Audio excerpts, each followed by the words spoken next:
pessoal, tudo bem? Bem-vindos para mais um vídeo maravilhoso do nosso curso do Livro dos Médiuns. Hoje, gente, entraremos no capítulo para falar sobre médiuns. Sim, você, eu, todos nós que somos médiuns em maior ou menor grau.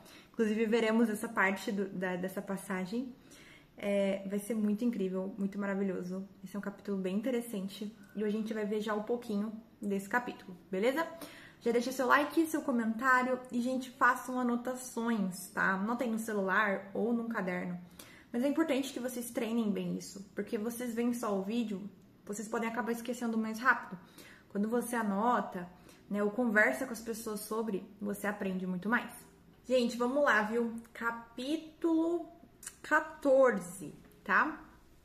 Médiuns. Então, hoje a gente vai ver aqui a parte dos médiuns, de efeitos físicos, pessoas elétricas, médiuns sensitivos ou impressionáveis, médiuns sonâmbulos, médiuns curadores, médiuns pneumatógrafos. Então, vamos lá, gente. Toda pessoa, item 159, capítulo 14 do Livro dos Médiuns, tá? Toda pessoa que sente a influência de espíritos em qualquer grau de intensidade é médium. Todo mundo é mais ou menos médium. Então, sim, gente, você, eu, o seu vizinho, a tua mãe, são médiums em maior ou menor grau. Uma outra pessoa que, né, pode não ter a mediunidade, tá?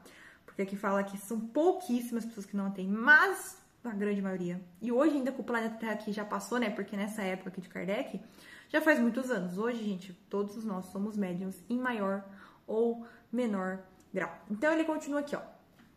Deve-se notar que essa faculdade não se revela em todos da mesma maneira, ou seja, cada pessoa tem um tipo de mediunidade e uma forma de expressar essa mediunidade. Os médiuns têm geralmente uma aptidão especial para cada ordem de fenômeno, que apresentam tantas variedades quantas espécies de manifestações. Então, gente, é muito específico cada pessoa. Isso é maravilhoso. A mediunidade de cada indivíduo é muito específica.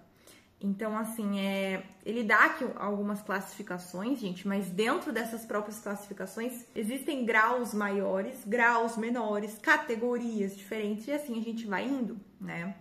E aí ele continua aqui, ó. As principais são médiuns de efeito físico, médiuns sensitivos ou impressionáveis, auditivos, falantes, videntes, sonâmbulos, curadores, pneumatógrafos, escreventes ou psicógrafos. Então, gente, isso aqui é só um pouco. Existem muitas outras mediunidades. E talvez mediunidades que a gente nem tenha acesso ainda. Vocês entendem? Por exemplo, gente, só um exemplo. Existe um livro muito bom que eu recomendo que vocês façam a leitura, chamado Exilados por Amor, que ele fala sobre algumas pessoas que foram exiladas, né, alguns espíritos que foram exilados do planeta Capela, aqui para o planeta Terra. E lá no planeta Capela, eles já podiam se comunicar mentalmente com as pessoas. Gente, isso é incrível. E é engraçado porque eu sinto muita falta disso. Como eu gostaria de poder falar com uma pessoa mentalmente, assim, sem ter que pegar o celular e mandar uma mensagem. Gente, a minha vida seria muito mais fácil. Mas a gente não tem isso ainda. Então, assim, vocês percebem que quanto mais o planeta evolui, mais as pessoas se tornam esclarecidas, se torna mais fácil de controlar essas energias, né? E todas essas questões que levam à mediunidade, à energia, as questões, né, da matéria e do espírito, da alma. Então, isso é incrível, incrível. E aí ele continua aqui falando, né? Agora a gente vai ver sobre os médiuns de efeito físico. Os médiuns de efeito físicos estão mais especialmente aptos a produzir fenômenos materiais, tais como os movimentos de corpos inertes, os ruídos, etc. Pode-se dividi-los em médiuns facultativos e médiuns involuntários. Então, gente, os médiuns de efeitos físicos, eles focam nas questões da matéria. Então, são aqueles médiuns que têm, né, aquela energia que vai poder produzir ruídos, ou seja, barulhos, né, quebrar copo, enfim, a mediunidade de manifestação física mesmo, porque para um espírito fazer uma manifestação física, gente, ele precisa de um médium de efeito físico. E é isso que eu acho legal da mediunidade de efeito físico. Ela precisa de um espírito. A pessoa sozinha vai ser muito rara, a pessoa que ela não vai conseguir que vai conseguir sozinha, por exemplo, jogar isso aqui lá no chão, entendeu? Sem ela tocar nem nada. Normalmente é um espírito que utiliza da energia do médium e aí faz isso de jogar o potinho no chão ou fazer qualquer outra coisa. E aí ele continua falando aqui, ó, os médiums facultativos são aqueles que têm consciência de seu poder e que produzem fenômenos espíritas por ato de sua vontade. Então são aqueles que realmente sabem que tem aquele poder e usam, canalizam aquela energia que eles possuem para poder ter esses atos, né, fazer esses atos. Ele fala também, gente, que é muito importante, que é mais raro, tá? Ó, mas se há poucas pessoas entre as quais seja absolutamente nula aquelas que estão aptas a produzir grandes efeitos. Então não são muitos, não são grandes, né, esses efeitos que essas pessoas produzem, as que produzem são muito raras, né? E aí ele continua aqui, ó. Os efeitos mais simples são a rotação de objetos, de golpes ou pancadas dadas pelo movimento desse objeto ou no interior da própria substância. E aí ele continua aqui, ó. Podem dar lugar às observações interessantes e ajudar a convicção. Note-se que a faculdade de produzir efeitos materiais raramente existe entre aqueles que têm meios mais perfeitos de comunicações, como a escrita ou a palavra, tá? Normalmente, né, essa faculdade diminui um sentido à medida que se desenvolve o outro. Então, gente, é muito raro você ver um médium de efeito físico, ou até um médium que conversa e vê espíritos com a mediunidade de efeito físico. Normalmente tende a uma mediunidade se desenvolver mais. Então, se uma pessoa é um médium de efeito físico, dificilmente ela vai ter a mediunidade de falar ou de psicografar. Não vai ter, porque essa mediunidade ela desenvolveu mais pro lado do efeito físico. Da mesma maneira que uma pessoa que psicografa ou que conversa com espíritos vai ser a mesma coisa. Ela não vai ter essa mediunidade do efeito físico. Isso é bem interessante da gente ver, né? E aí ele continua aqui, ó. Os médiums involuntários ou naturais são aqueles cuja influência se exerce sem querer. Ou seja, gente, os médiums que exercem aquela mediunidade de efeito físico sem querer, sem desejar aquilo. Ao contrário dos médiums facultativos, que eles sabem e eles fazem, entende? Eles não têm nenhuma consciência do seu poder e muitas vezes o que se passa de anormal em torno deles não lhe parece nada extraordinário. Então esses médiums eles nem sabem que eles possuem esse poder na maioria das vezes, né? E aí o que acontece, eles consideram algo normal e que às vezes é a mediunidade dele mesmo, que é algo normal, né? Mas é interessante. Manifestam-se em todas as idades e muitas vezes entre crianças bem pequenas. Então, sim, gente, a gente já tem vários casos de crianças médiums, né? A mediunidade na criança ela é bem mais forte, mas pode se manifestar em todas as idades, tá?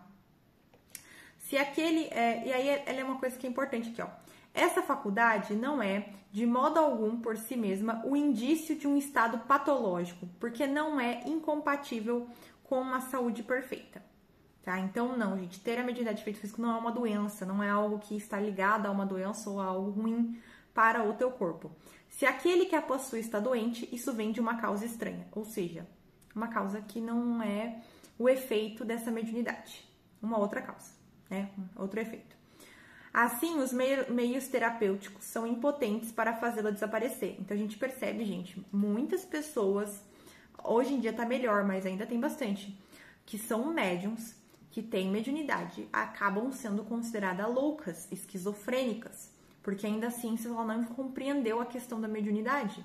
E aí essas pessoas muitas vezes param em hospício, né? Claro que é um karma da pessoa, tá, gente? Ninguém vai parar num hospício se não for um karma, se não for algo que a pessoa tem que aprender, né?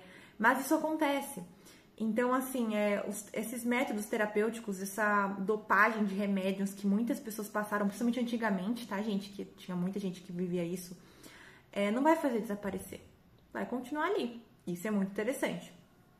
O inconveniente viria se a pessoa, tornando-se médium facultativo, fizesse dessa faculdade uso abusivo. Então, sim, dependendo, por exemplo, uma pessoa que tem essa mediunidade, né? Se ele fosse um médium facultativo que sabe que tem essa mediunidade e fizesse um uso abusivo, poderia sim gerar uma doença. Por quê? Ela teria a emissão demasiado abundante de fluido vital e, por conseguinte, enfraquecimento dos órgãos. Então, como quando a gente usa a mediunidade, qualquer mediunidade, tá, gente? Mas essa aqui em específico, a gente tá usando o abundante do nosso fluido vital, o nosso fluido que nos dá a vida orgânica, que faz com que o nosso corpo esteja vivo e trabalhando. E aí, usando de forma desregulada esta energia, o que acontece?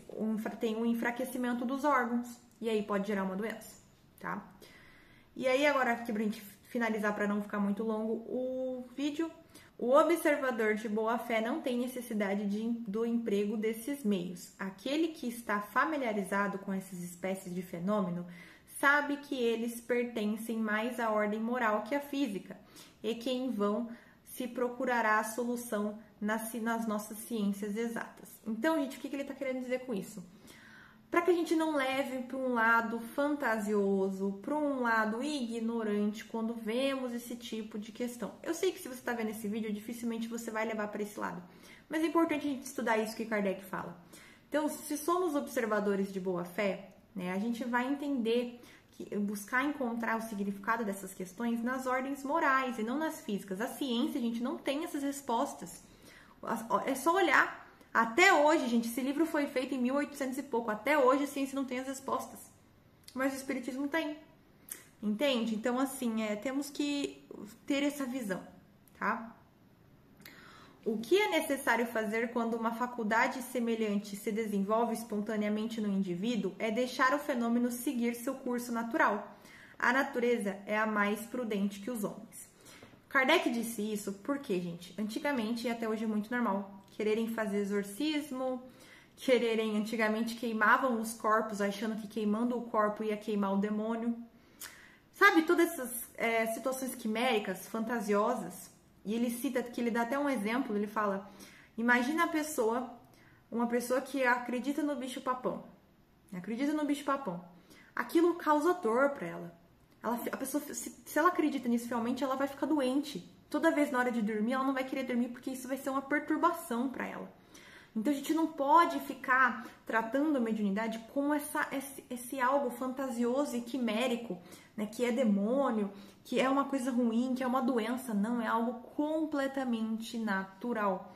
Então não pense, igual eu falei, essa questão de muitas pessoas terem parado em hospício, em manicômio por conta da tua mediunidade é uma falta da família com ela. Mas a gente não deve também culpar a família, porque a família provavelmente não tinha esse estudo, não tinha esse conhecimento.